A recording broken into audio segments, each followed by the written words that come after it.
Property का एक फ़ायदा ये भी है ना कि यहाँ पर आप अराउंड इस वक़्त कोई 7 लाख 8 लाख दिरहम की प्रॉपर्टी लें तो आपको बैंक अकाउंट भी आपको ऑप्शन मिल जाता है। मेरे ख़्याल से वीज़ा के भी जो है ना जो रेगुलेशंस हैं वो चेंज हुए हैं, 1 मिलियन तक हो गया है अगर आप करते हैं तो आपको वीज़ा। बैंक अकाउंट तो आपको हर प्रॉपर्टी के साथ ही मिल जाएगा नॉन रेसिडेंट, उसका नहीं, कोई वैसे लिमिट वैसे नहीं है। मुश्किल होता है।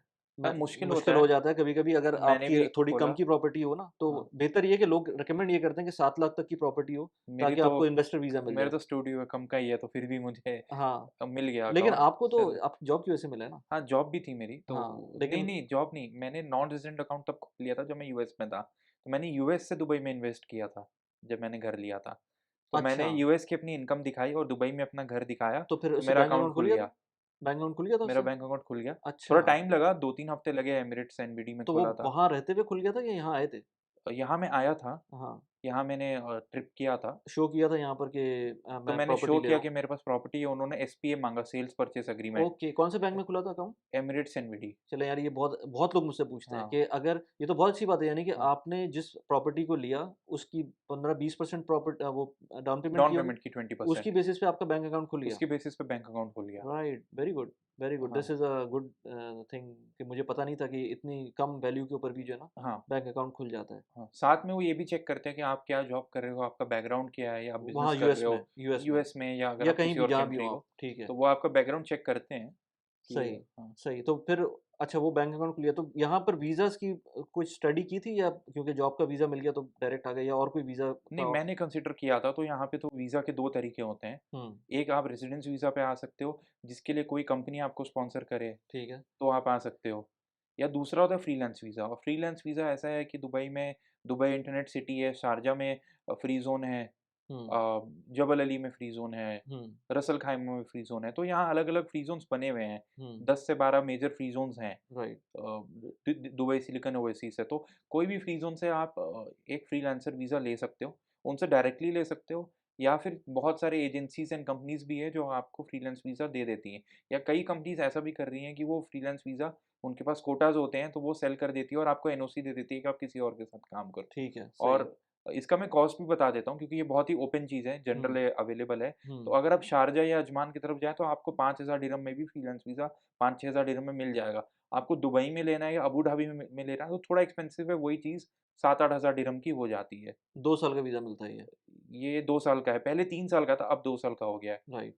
एंड और एंड एक एक जो ग्रीन इसमें वीज़ा है। कुछ और हाँ, भी है, मेडिकल और कुछ और कॉस्ट भी होते हैं, तो जो टोटल ये पैकेज होता है कुछ कंपनीज़, एजेंसीज़, वो 9-10 हज़ार दिरहम तक का पैकेज बन जाता है। सही। हाँ, लेकिन इसमें अब जो नए वीज़ाज़ आए हैं वो इसके अंदर जो फ्रीलांस वीज़ा जिसे कहते हैं वो आपको इससे काफ़ी कम कॉस्ट में बन बन जाता है। वो मैंने सुना है कि आप इवन 3-4 हज़ार दिरहम के अंदर भी जो है ना आपको मिल सकता है, लेकिन उसके लिए आपकी जो मंथली इनकम है वो शो करनी पड़ती है कि $5,000 से ऊपर हो। अच्छा, आप हो पूरी दुनिया सकता में है कहीं ऐसा। भी हो तो वो ग्रीन वीज़ा, और फिर ग्रीन वीज़ा भी आ गया है, जो कि हुँ, 5 साल का वीज़ा होता है, और फिर हाँ, गोल्डन वीज़ा तो है ही। और फिर गोल्डन वीज़ा, तो हाँ। आप प्लान कर रहे हैं गोल्डन वीज़ा अप्लाई करने का? हाँ, मैंने सोचा तो है, क्योंकि लॉन्ग टर्म गोल्डन वीज़ा, तो एक बार मेरे 6 महीने कंप्लीट हो जाए दुबई में, तो मैं गोल्डन वीज़ा के लिए जाऊँगा। गोल्डन वीज़ा के भी 2 तरीके हैं, या तो आप 2 मिलियन दिरहम से ऊपर की प्रॉपर्टी ले लो और फिर आपने पेमेंट पूरा कर दिया तो आपको वो दे देंगे। हुँ, या फिर जैसे आपने अभी देखा होगा कि बहुत सारे सेलिब्रिटीज़ को हुँ, इंडिया से उर्वशी रौतेला थी, हुँ, इवन मैंने सुना है धोनी को भी ऑफ़र किया गया था गोल्डन वीज़ा। ऐसे बड़े-बड़े सेलिब्रिटीज़ को हुँ, ऑफ़र किया गया है, जो भी बॉलीवुड से हैं या किसी स्पेशलिटी फ़ील्ड से हैं। हुँ, अभी पाकिस्तान के क्रिकेटर है नसीम शाह, हुँ। उनको मैंने देखा था कि कुछ दिन पहले गोल्डन वीज़ा तो मिला। तो वो सेलिब्रिटीज़ के अलावा इवन यूट्यूबर्स को मिला है यूट्यूबर्स पाकिस्तान को में। मिला है, हाँ, बिल्कुल। हाँ। तो अलग-अलग कंट्रीज़ के जो रिनोन लोग हैं, जो किसी फ़ील्ड में कुछ अच्छा कर रहे हैं, उनको गोल्डन वीज़ा मिल रहा है। या जो एक तरीका है, अगर आपकी इनकम 30,000 दिरहम से ऊपर है हुँ, और आपने 6 महीने से ऊपर काम किया है, तो आप एलिजिबल हो।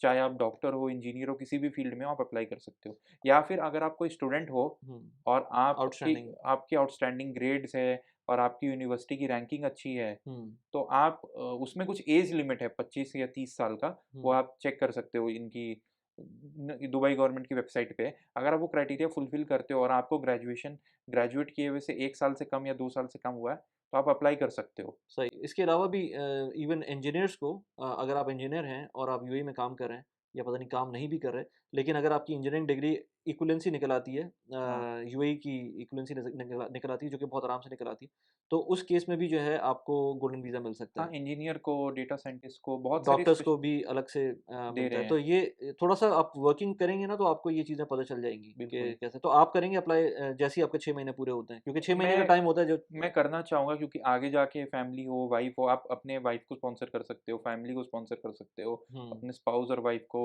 अगर आपके बच्चे हैं, तो आपकी पूरी फैमिली फिर दुबई मूव हो सकती है और इसका सबसे बड़ा फ़ायदा है कि आप दुबई में नहीं भी रह रहे हो। हुँ, मान लो आप दुबई आए, लेकिन आपको नेक्स्ट ईयर कोई और कंट्री में, कनाडा में, यूएस में, यूरोप में या आपको किसी मसले से अपने घर जाना पड़ गया, आप 1-2 साल दुबई में नहीं भी रहे, तो हुँ। भी कोई प्रॉब्लम नहीं है, गोल्डन वीज़ा आपका 10 साल के लिए वैलिड है। क्योंकि रेज़िडेंसी का प्रॉब्लम ये होता है नॉर्मल रेज़िडेंसी का कि उसमें आपको 6 महीने के अंदर आना पड़ता है। आना पड़ता है, बिल्कुल। बिल्कुल, तो आप इसमें 1 साल, 2 साल, 3 साल जितने दिन के लिए भी आप ना आएँ दुबई तो हाँ, कोई और प्रॉब्लम आप नहीं है। ऐसा भी कर सकते हो कि आप किसी और कंट्री में रहते हो, वहाँ जॉब करते हो, लेकिन दुबई का गोल्डन वीज़ा है, तो आपने यहाँ इन्वेस्टमेंट रखी हुई है और आपके पास एक और कंट्री का ऑप्शन है। हुँ। और ये 10 साल बाद ये जितना जितना पता है ये उसके बाद एक्सटेंड भी होगा, तो इनकी फ़ीस होगी। हुँ। कुछ नॉमिनल फ़ीस होती है, फ़ीस कुछ बहुत ज़्यादा नहीं होती है क्योंकि अगर 10 कुछ साल के वीज़े के हिसाब से देखें तो फ़ीस बहुत ज़्यादा नहीं है। नहीं, कुछ 3000 दिरहम के करीब फ़ीस है इनकी टोटल बट जो कॉस्ट आती है ना, सब कुछ कुछ मिलाकर वो तकरीबन कुछ 4000 दिरहम तक हाँ, आती है। अगर आप मेडिकल और सारे हाँ, खर्चे सब कुछ जोड़ दो मिला लें।